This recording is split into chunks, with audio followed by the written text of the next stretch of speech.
मी माझ्या सेंट्रल किचनच्या ऑफिसमधनं घराकडे येत असताना 11:05च्या दरम्यान 3 मारेकरी स्कूटरने आले. माझ्या स्कूटरला मागून धक्का दिला.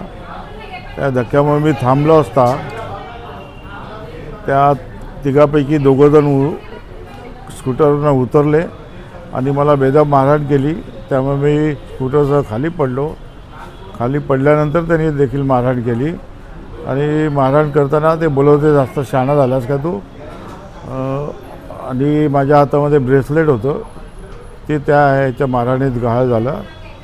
आणि संशयाची गोष्ट अशी आहे की ज्या स्कूटरवरनं हे तिघं आले होते त्या स्कूटरला नंबर प्लेट नव्हती. त्यामुळे हा सुनियोजित कट आहे असं माझं म्हणणं आहे. संशय म्हणजे आपल्याला माहिती आहे, मी रोज समाज माध्यमावर लिहित असतो.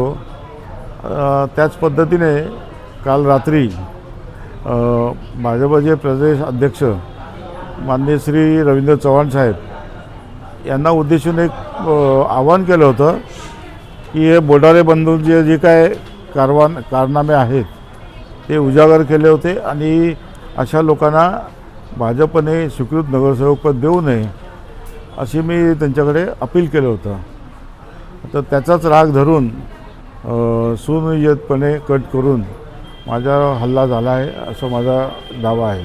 नाही, माझ्या लेखामध्ये मी धनंजय बोडारे आणि चंद्रकांत बोडारे यांचा उल्लेख केलेला आहे.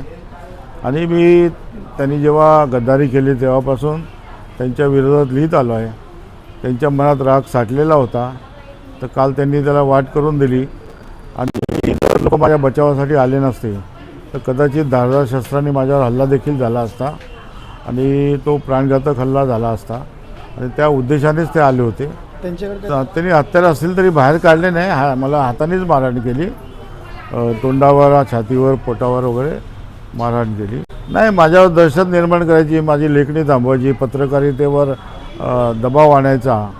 नाही, पोलिसांना मी तक्रार दिली आहे, त्यांनी लिहून घेतली. पोलिसांचं देखील चांगलं सहकार्य मिळतं आहे आणि वरिष्ठ पातळीवरनं पण आदेश झालेले आहेत की या प्रकरणाचा तपास करून उचित कारवाई करा.